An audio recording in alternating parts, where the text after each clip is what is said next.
while filming all the other androids. So we are continuing our research about ignorance, and yesterday, other than the main topic, I showed you this diagram. This is also very important to understand, so it's good to recollect it.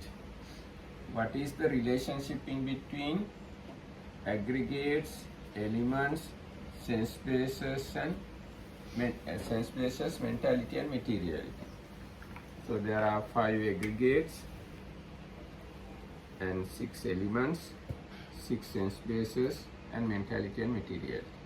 So it's good to remember the first aggregate, form aggregate, is equal to 5 elements, and 5 elements are equal to 5 sense bases and respective objects, and these 5 sense bases and respective objects equal to materiality, and 4 aggregates are equal to consciousness element, and consciousness element equal to mind and mental object. Mind and mental object equal to mentality. So all these things, nothing but individual and his world. Okay, Buddha explained or divided, analyzes the individual and his world. So that analysis or the explanation we recognize as aggregates, elements, sense bases, mentality and materiality. And I add another little thing here. The dependent origination is the law behind all these things. There's a law. According to that law, aggregates, elements, sense bases, mentality and materiality functions. That law is called dependent origination, or dependent origination of Paticca Samuppada. But unfortunately, we don't see any of these things as this way. That unseeing nature is called ignorance. That inability to see this way is called ignorance. If we can see aggregates as aggregates, there is no ignorance. If we can see elements as elements, there is no ignorance.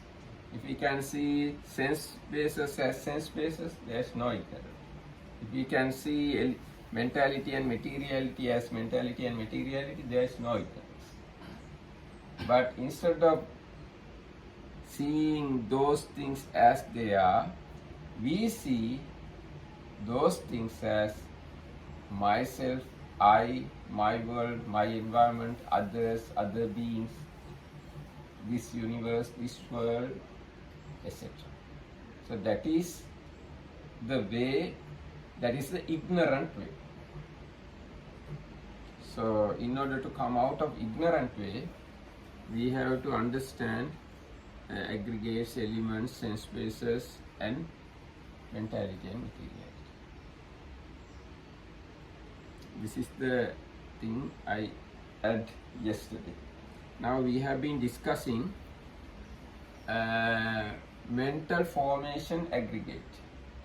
If you don't know mental formation aggregate as mental formation aggregate, this is called ignorance. So under mental formation aggregates, how many mental formations are there? 52, I guess.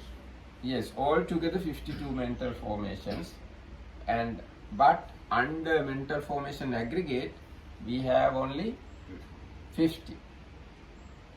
So out of these 50, and we have to understand each and every mental formation, its definition, its description, its function, all the data relating to each and every mental formation, we have to understand, I mean, if we understood all these things, this is our wisdom. It increases our wisdom. So it's good to understand all the mental factors. Although we don't understand or we don't see many of these mental factors in this moment functioning within us, working within us. But we are not mindful enough or wise enough to see these mental factors now working within us. So now in this moment, what kind of mental factors working within you? Attention. Yes, attention maybe, yes, attention. Contact. Yes, contact. Perception. Perception, yes, perception. Some consciousness, hopefully. Actually, consciousness is not a mental factor. It's one another phenomena. We have to discuss consciousness aggregate next. Now we are discussing mental formation. So now I ask, what are the mental formations or mental factors working within you now in this moment? NASCAR, you said the attention. Behind is also feeling. Feeling, yes. Yes. What kind of feelings this moment you experience? Neutral. Yes, neutral feelings, yes. What more? Unpleasant bodily feelings. Pleasant. Now he has pleasant mental feelings, that's why he's laughing. Past feeling. Pleasant mental feelings, yes. Unpleasant bodily feelings. Yes, feeling is a mental factor working now within us. And what more?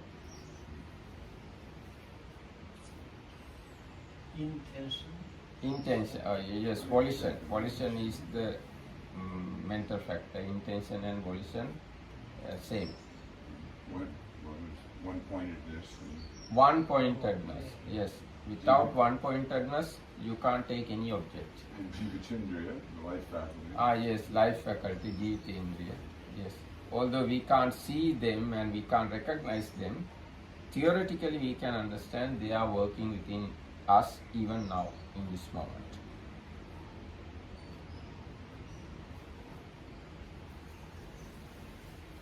And what more? Can we say Vitakka is also present? Yes, Vitakka. Vitakka. Initial application. Vitakka must be here. And you try. Huh? Hippie and Sukha? Yes. I don't know. You are smiling because you have a pity. So even that would qualify as pity, just that he is smiling. Yes, he is smiling because he has kind of pity, very little pity. Yes, so these kind of mental factors are really working within us, but we can't see them. This is the problem. Why we can't see them? We are not mindful enough, we are not wise enough, we are not concentrated enough. Mainly because of these problems. Otherwise, what Buddha has said, everything, almost everything within us, these 50 or 52 mental factors are available within us. These are not a story about something outside. This is the story about ourselves, our mind and body. So yesterday we finished occasionals. There are 6, but they are initial application, sustained application, decision, energy, zest, and desire, or desire chanda. Can you anyone of you repeat it? We can read it, it's on the board. Then I shouldn't have said it's on Then the you- board. I just, then you- without looking at the board.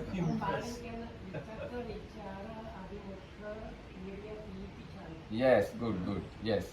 Adhimokkha is which one? If you can, Adhimokkha is which decision? Adhimokkha decision. Yes. If you can read it, or if you can say it in Pali, you are excellent. Yeah, we had some discussion about chanda, what chanda is. Chanda is desire. Here they have given that word, With the desire. goal. Desire. But yesterday we With the discussed goal, okay. desire. Here, desire is not the craving. Desire is kind of will to do. Huh? Will to do sounds better than desire. Yes. So remember, these are the occasionals. In Abhidhamma, one main qualification you have to have is you have to have good memory. You have to memorize all the lists of words. But once you memorize the basic thing, then you yourself can create next other things. In the initial stage, Abhidhamma teaches you building blocks, things like building blocks. If you have enough bricks, you yourself can build houses as much as you want. Abhidhamma is such. Abhidhamma is something like alphabet. If you know the alphabet, you can write any amount of novels, let's say. So Abhidhamma is something like alphabet. So it's good to remember this basic thing. And can you? Yes, it's also here. First term. First, yes. Now, then let's go to third level. These are the unwholesome mental factors. This is the root of all the unwholesome available in the world. If you can eradicate these mental factors, then there is no anything unwholesome within you. These are the roots of all the unwholesome in the universe today and the past and future, near or far. If there is any unwholesomeness in the world, all the unwholesomeness summarized here. So what are the unwholesomeness? Before I am saying anything, can you tell me what are the unwholesome mental factors as you have heard up to now? 14. What are the unwholesome roots? I mean, very initial stage of unwholesomeness. Yes, lobha, dosa, moha, greed, hatred, and delusion. We have to cut Bhante Vinita off. He's So not Bhante allowed. Vinita has to wait until they are That's right. answering. If they fail, then you can answer. So hindrances. Yeah. No, not that way. That's the thing. Hindrances are combination of initial factors. Okay, so we So got I'm lobha, dosa, asking moha. very initial factors. Vinita said lobha, dosa, moha, greed, hatred, and delusion. And what more? Not the combinations. I'm asking very root, very initial stage. Conceit. Conceit, yes. Okay. So Tana Mana Ditti. Conceit is mana, yes, conceit. Ditti. Ditti and Tana. Ditti is view, wrong view. Tanha is the craving. We have already mentioned it. Tanha. Oh yeah, with Lobha. Lobha. So now you have said 5. Right. Greed, hatred, delusion, conceit, and wrong view. Still 5. Some more. Altogether 14. So another 9 you have to say. All of them are basic, right? Basic, very basic unwholesomeness. Envy? Huh? Envy? Envy or jealousy? Yes, envy is one. Jealousy or envy is one. Yes. What more? Stinginess. Stinginess is another one, yes. Now 7. Another 7.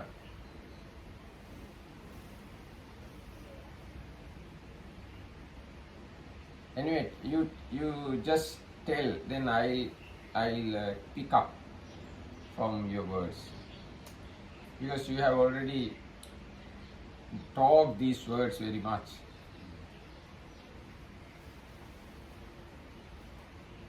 Now for the moment you said greed, hatred, delusion, conceit, wrong view, and envy, and stinginess.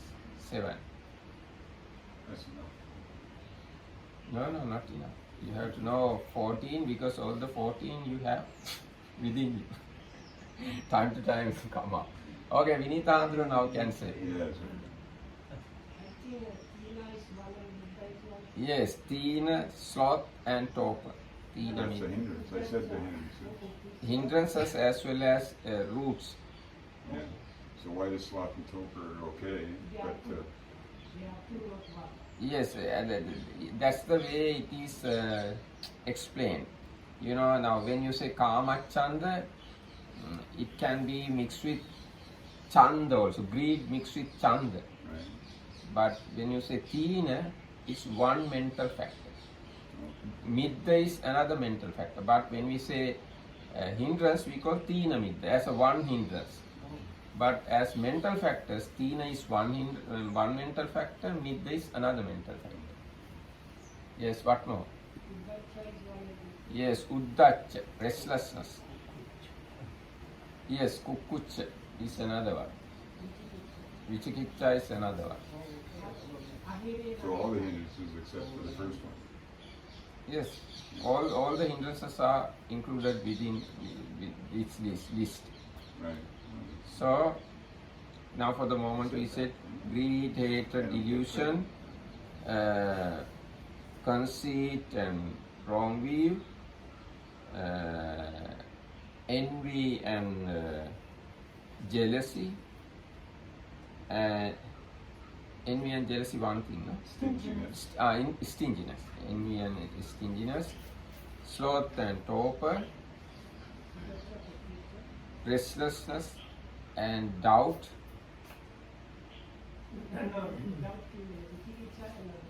yes, vichikiccha is doubt, yes, that's kukkucha.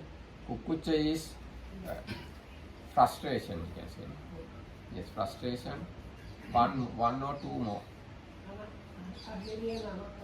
Yes, ahiri, shamelessness and fearlessness to do wrong.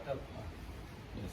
So then these are the unwholesome, very initial stage of unwholesomeness. But we don't say roots for all these things. There are only 6, according to Buddhism, there are only 6 roots. 3 of them are wholesome roots, 3 of them are unwholesome roots. These are greed, hatred, delusion, non-greed, non-hatred, non-delusion. These 6 are called roots. Other wholesome and unwholesome mental factors are not called roots. So, although I said these 14 are kind of roots, but very precisely I can say 14 are roots. Only 3 here. Only 3 are roots. Others are kind of very initial stage of unwholesomeness. So what are these 14? Actually it starts from delusion. Delusion, fearlessness and shamelessness and restlessness. These 4 available in all the unwholesome states. And next 3 is greed, conceit, and wrong view. These three available in greedy minds only. And next four: aversion, envy, stinginess, and frustration. You see? Yes. Dosa, issa, machariya, kukucha in Pali. So these four available in only in angry minds: aversion, envy, stinginess, and frustration. These are available in angry mind only. And next are Tina Midda Kukucha. Tina is sloth and torpor and doubt, skeptical doubt. These 14 are the unwholesome mental factors. So, can you remember these things? Can you memorize these things? I'm just surprised that you put wrong view as only in greedy or kind of greediness group. Yes. Something. So isn't wrong view also part of delusion and anger as well? Now this when you have a wrong view, definitely you have delusion. But once you have delusion, you need not definitely have wrong view. Yes. In all the wrong viewed mind, you have delusion. But in all the deluded mind, you don't have wrong view. Now, as example, let's say this way. Now, even non-returners have kind of delusion, but they don't have wrong view at all. Yes, we can say at all. This wrong view mental factor, you eradicate once you attaining Sotapanna. But this delusion mental factor, you overcome once you attain Arahant. So delusion and wrong view has big gap, big difference. So try to remember these things, these unwholesome mental factors: delusion, shamelessness, fearlessness of wrongdoing, restlessness, greed, wrong view, conceit, hatred.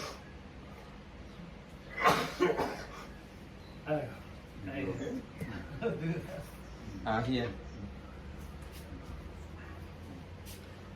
I'm transmitting.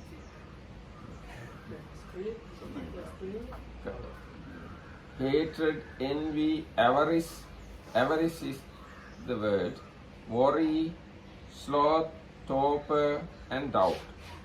These 14 mental factors are termed the unwholesome. So, can any of you repeat the list?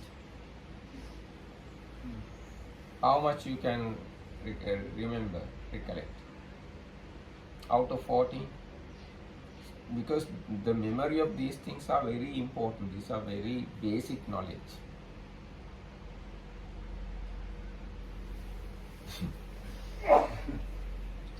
Yes? Delusion, Huh? delusion, fearlessness, shameless, Yes. envy, Yes. frustration, Yes. envy. Yes. Don't remember the fourth here. Stinginess. Here. Yes. Yes. Stinginess. Yes. Sloth, Ye- torpor, Yes. greed, Yes. greed, Great. Yes. greed.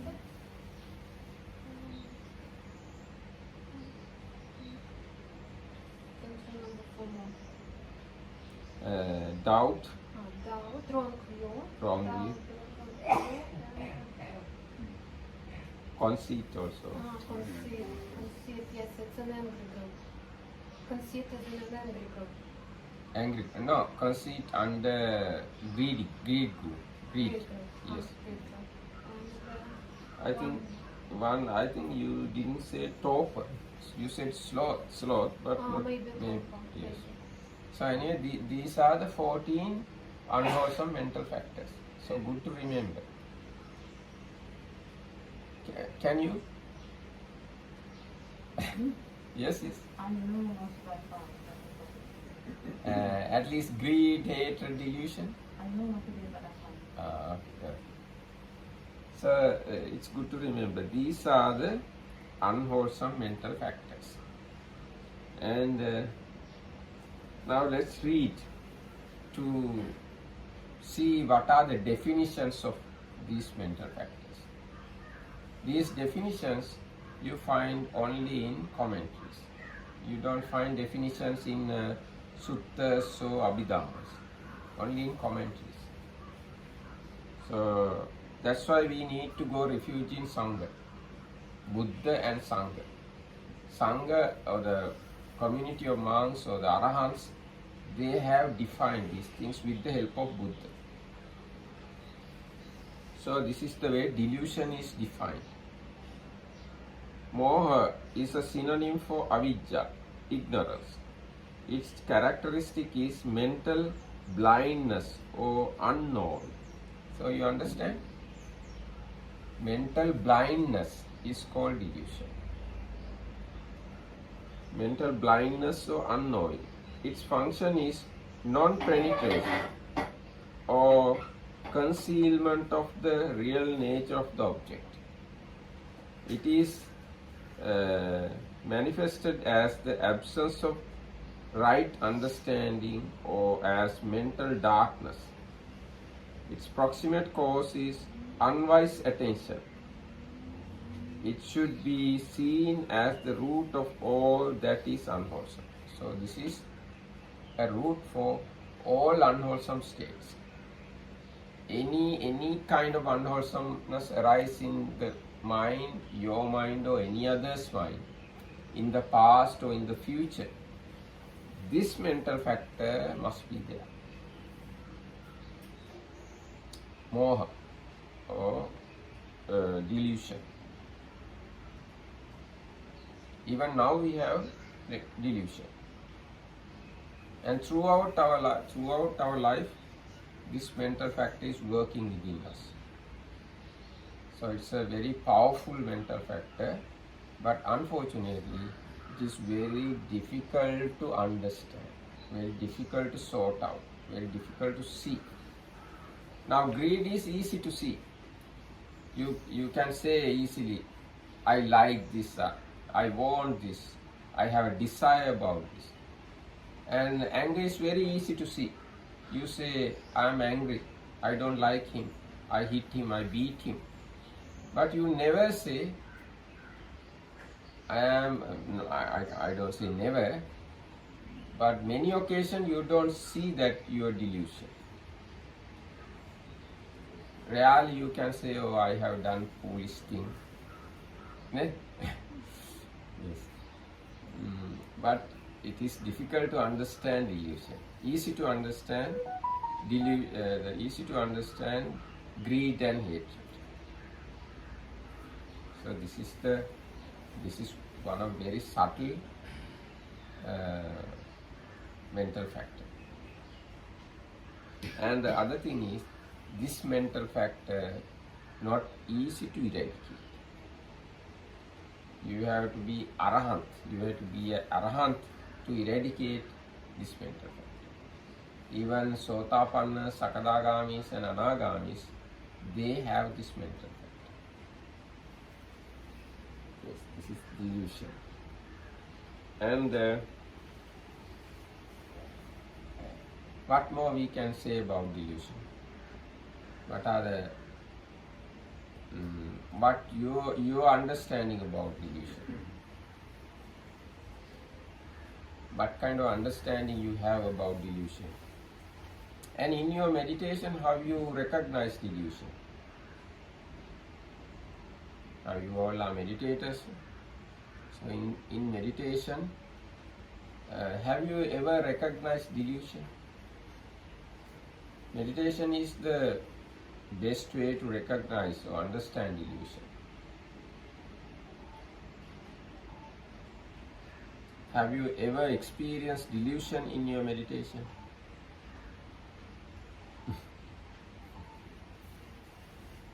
I guess the biggest delusion is that we exist, we think we exist. The sense of self would be delusion. Yes, sense of self may be a delusion. Yes. And ignorance is part of Yes. delusion, so Yes. not knowing the Four Noble Truths, not seeing the suffering in the aggregates. Yes. Now I specifically ask, when you are meditating, how you experience or how you understand delusion? Yeah, so I'm meditating and I have the eyes. Okay. In the meditation you have I I. see eyes. Yes, I am the meditator. I am, Yes. so that's delusion. Yes. This is kind of delusion. My pain and Yes. my cushion and Yes. all that delusion. And sometimes, Progress.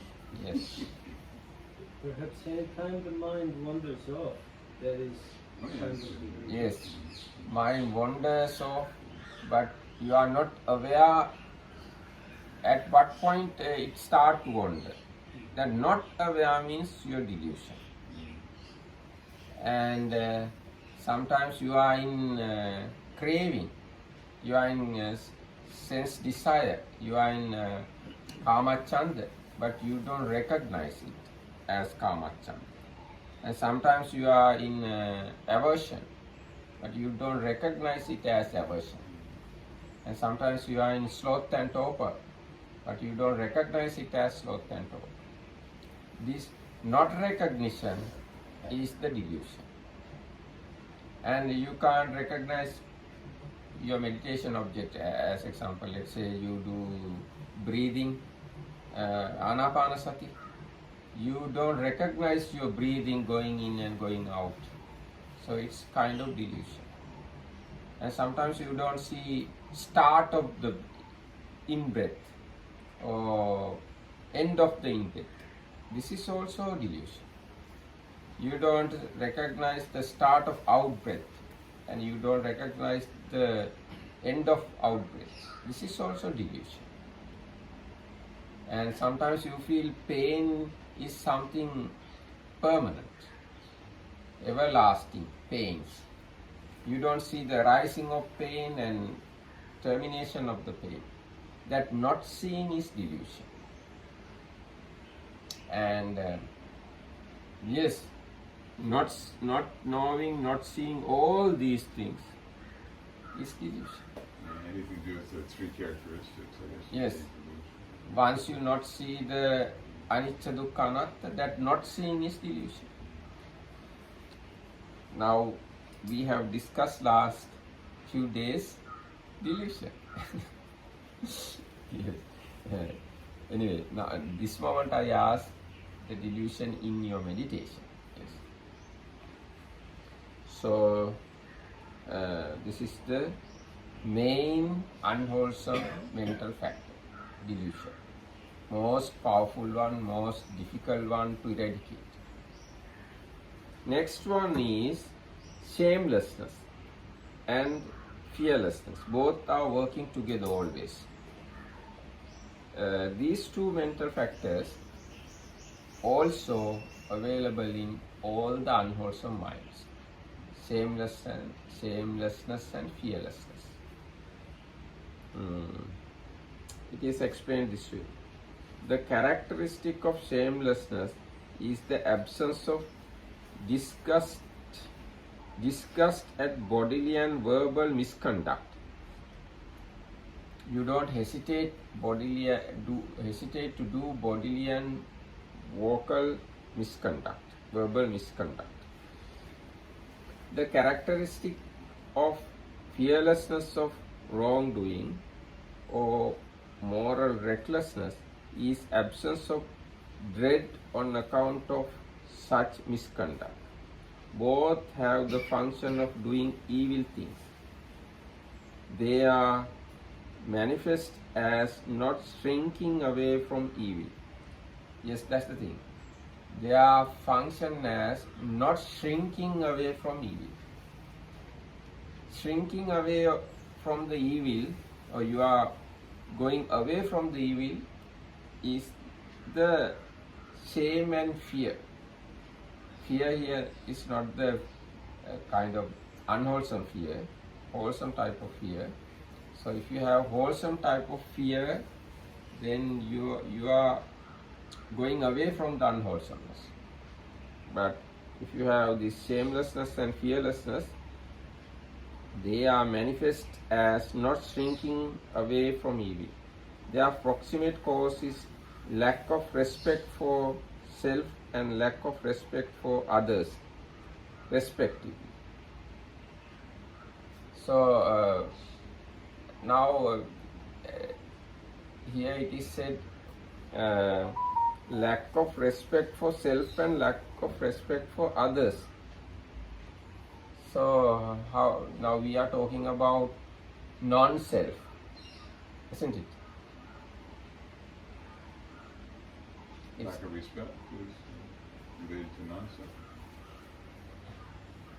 Actually, it's kind of a deep and complicated area. My language ability is not enough to explain this fact. Their approximate cause is the lack of respect for self and lack of respect for others, respectively.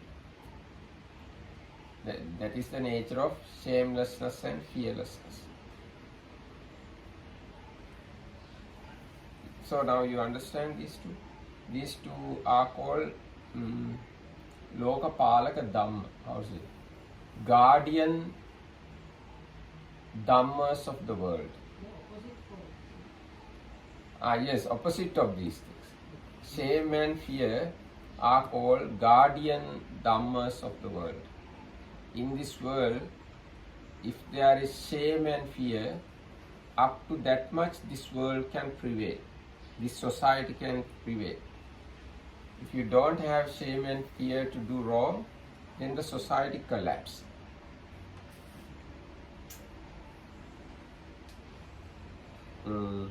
Next one is restlessness. Restlessness or agitation has the characteristic of disquietude. Like water whipped up by the wind, its function is to make the mind unsteady. As wind makes a banner ripple, it is manifested as turmoil. Its proximate cause is unwise attention to mental disquiet. So, you understand what it is said? Any of you can explain your own restlessness, how it looks like, how you have recognized your own restlessness? Bunty says I have to. He figures I'm pretty restless, that I have to do sweeping and cleaning. Can't just sit. If you are restless, you have to sweep. Yes, it's good. It's generally desire to do something else and not what we are supposed to do or are doing at that time. Yes. This is good recognition about restlessness. And what more? Your experience about restlessness? How you have experienced your restlessness? Future plans and things like Bunty was saying. Yes, it's like being here now. you are jumping from object to object very quickly. You are not settled. When you have restlessness, your mind has no kind of settled, calm state. And you maybe want to do many things at one time. This is the nature of restlessness. And you don't give enough space to anything you want to do, because you want to do many things.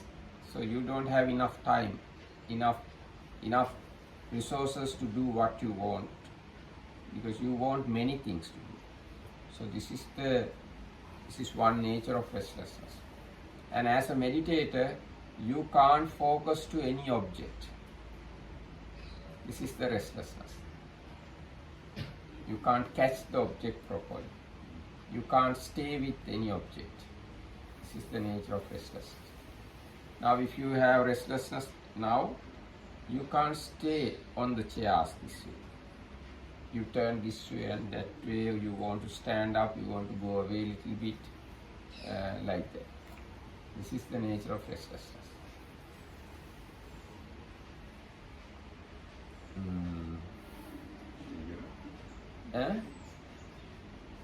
Any more ideas?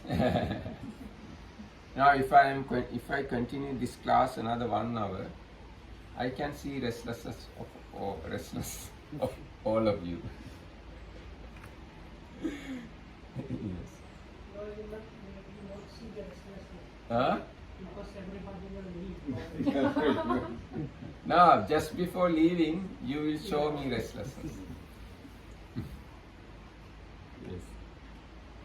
So that is the nature of restlessness. There is another simile for restlessness. When you throw pebbles onto a heap of ash fly. How to say? Ash clouds. Ash go away. So that is the nature of mind when you have restlessness.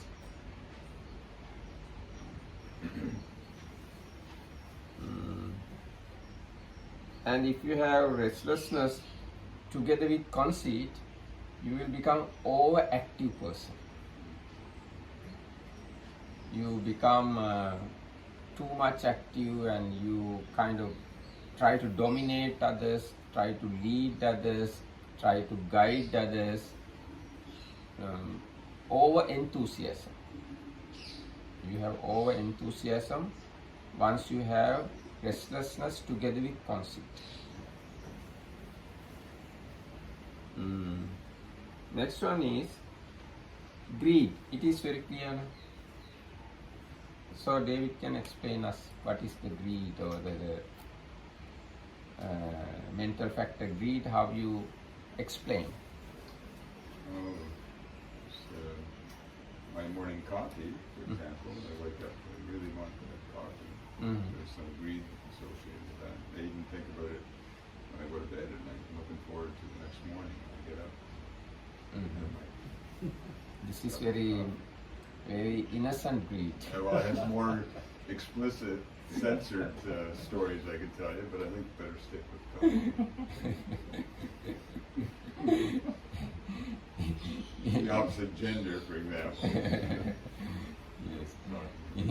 This innocent greed and very intense greed.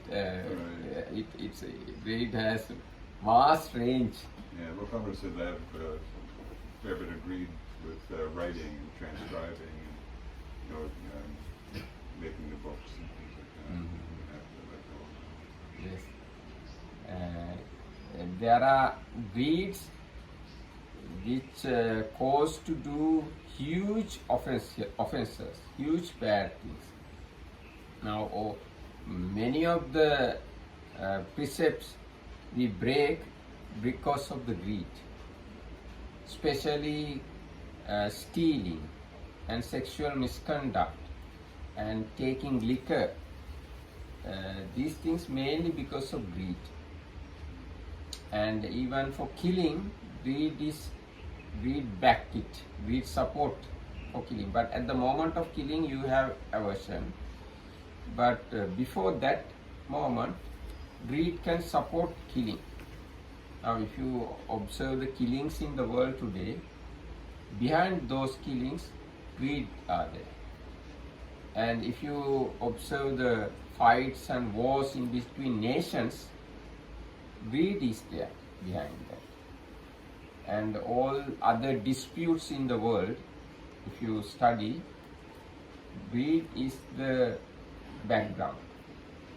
So it's huge thing. Because of greed, Buddha says, mother fight with son, son fight with mother, daughter fight with father, brother fight with brother, relatives fight with each other, nations fight with each other, nations.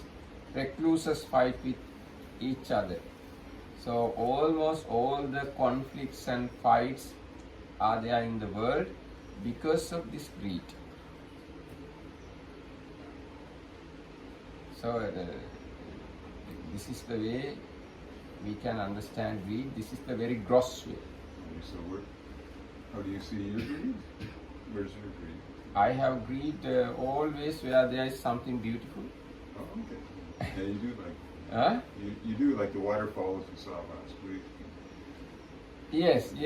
I have greed about waterfalls. That's right. I have greed about mountains. I have greed about beautiful cities, and I have greed about many other things. Anyway, behind greed there is present sensation. Mental or physical present sensation is the root for greed. That's why I said Vedana Pacchaya Tanha. Yes. So normally greed, the mind generate greed with the help of 6 sense doors. Eye, ear, nose, tongue, body, mind. These sense doors support mind to generate greed. So greed is something available everywhere, and it's another subtle thing. Even non-returners have greed. What kind of greed they have? Sotapanna, Sakadagami and Anagami. Rupa jhana. Yes, they have greed about jhanas. So greed is something very common, very normal, available everywhere. But when it becomes intense, it creates all harmful things. So this way you can understand greed. You can think about these things. When you are alone or even you are in meditation, you can think, what is this greed? How it works within me and with others, within others also. How greed function, how greed working within us, how it affects to our life. What is its nature, appearance? So before to terminate this discussion, I like to read how it is explained here. Greed, the first unwholesome root, covers all degrees of selfish desire, longing, attachment and clinging. Its characteristic is grasping an object. Its function is sticking. Yes, remember it. Its function is sticking. Sticking. As meat sticks to a hot pan, it is manifested as not giving up. Its proximate cause is seeing enjoyment in things and that lead to bondage. So this is the definition of greed. Good to remember this definition. Yes. So for the day. Yes, if you don't know any of these things, this is called ignorance. You got the straight man here, he needs something. Yes.